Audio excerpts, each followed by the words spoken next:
যে কোনো মিথ্যাবাদীদেরকেই স্থান হয় নর্দমায়। বিএনপি এই মুহূর্তে মহাসমাবেশ করলে পুরো ঢাকা শহর অচল হয়ে যাবে। বিএনপি মানেই সরকার, সরকার মানেই জনগণ। বিএনপির মহাসমাবেশ করার মতো ঢাকাতে জায়গা নেই।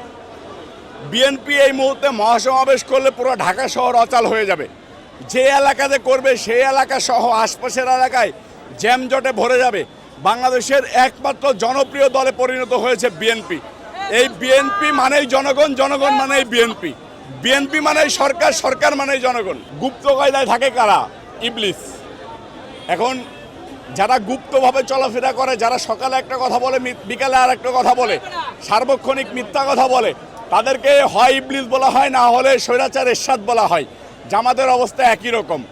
এদের কখনো ভালো জায়গায় জায়গা হয় না, এদের জায়গা হয় ড্রেনে, নর্দমায়। মিথ্যাবাদীরা, জামাত না শুধু, যে কোনো মিথ্যাবাদীদেরকেই স্থান হয় নর্দমায়। স্বাধীনতা দিবসের আলোচনা সভায় আজকে ইঞ্জিনিয়ারিং ইনস্টিটিউটে বিএনপির চেয়ারম্যান, বাংলাদেশের গণপ্রজাতন্ত্রী সরকারের বাংলাদেশের প্রধানমন্ত্রী জনাব তারেক রহমান সাহেব এখানে উপস্থিত হবেন জানার পরে সকাল 9:30 থেকে এই এলাকা ভরে গিয়েছে। যুবদল ঢাকা মহানগর দক্ষিণের নেতাকর্মীরা তারা কালকে রাত্রে আমাদেরকে বলেছে আমরা প্রয়োজনে সকালবেলা ওইখানে ফজরের নামাজ পড়ব। আমরা তাদেরকে অনেক অনুরোধ করে 9:30টার কথা বলেছি, 10টার কথা বলেছি, তারা এখানে চলে এসেছে।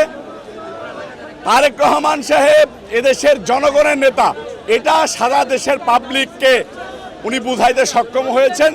এবং স্বাধীনতা দিবসের আলোচনা সভায় একটা বাংলাদেশে একটা মনে হচ্ছে যে স্বতঃস্ফূর্ত একটা বড় সমাবেশের আয়োজন করা হয়েছে। আমরা নেতাকর্মীদের সারা প্রচুর পরিমাণ পাচ্ছি।